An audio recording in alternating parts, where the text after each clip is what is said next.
सभे मगहिया भाई बहन के भूलेटन काका के राम राम आथिन मगहिया खबर में सुनथिन देश दुनिया के खबर। बेटा बेटी के लम्हर उमर लेल आज माय करतन जितिया परब। दिन भर निर्जला उपवास रखतन।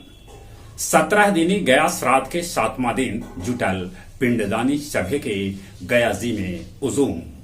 देश देशांतर मगहिया दलान अपन 131वां ऑनलाइन कार्यक्रम के तहत काव्य गोष्ठी के आयोजन कैल, जेकर अध्यक्षता मिथिलेश जी और संचालन कृष्ण कुमार भट्टा कैल का। हाई कोर्ट जारी कैलक आदेश, बिहार में भर्ती 34,500 शिक्षक के न भेटायत पुराना पेंशन के लाभ। दुर्गावती डैम से पानी छोड़ल गेल, जेकरा में मोहनिया शहर में बाढ़ आ गेल। हिमाचल में बदरी फटे से तिस्ता नदी उफान पर एगो गांव बह गेल। सिक्किम में बाढ़ से भारी तबाही, अभी ढेर लोग हत लापता। ओबरा के वीडियो यूनुस सलीम लापता हत, परिवार हत चिंतित। मुंबई के गोरे गांव के एगो 7 मंजिला इमारत में आग लग गेल, जेकरा में 6 आदमी के मौत के खबर, तक कितने लोग आग में झुलस के हो गलन घायल।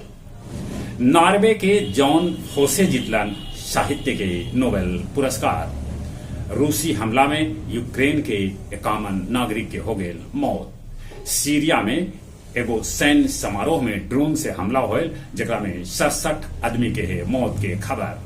स्पेन के जंगल में लगल है भीषण आग। इटली के एगो इमारत में लग गलक आग। गया जी में पिंडदानी के भीड़ बढ़े से अब तो बाल ब्राह्मण भी करवा रहलन है पिंडदान के काम। टेकारी पंचानपुर के रानी बिघा गांव में मिनी गन फैक्ट्री के पता पुलिस लगौलक। गया भू अर्जन कार्यालय के बैंक खाता से 44 करोड़ 16 लाख रुपया गायब है।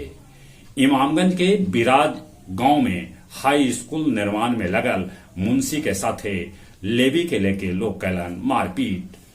दरियापुर भी डंपर बालू के चलते सड़क होल घंटों जाम। और अब कुछ खेल के समाचार। विश्व कप के पहला मैच में न्यूजीलैंड इंग्लैंड के 9 विकेट से हरा दिलक। न्यूजीलैंड की तरफ से 91 152 रन त रचिन 123 रन नाबाद बनौलन।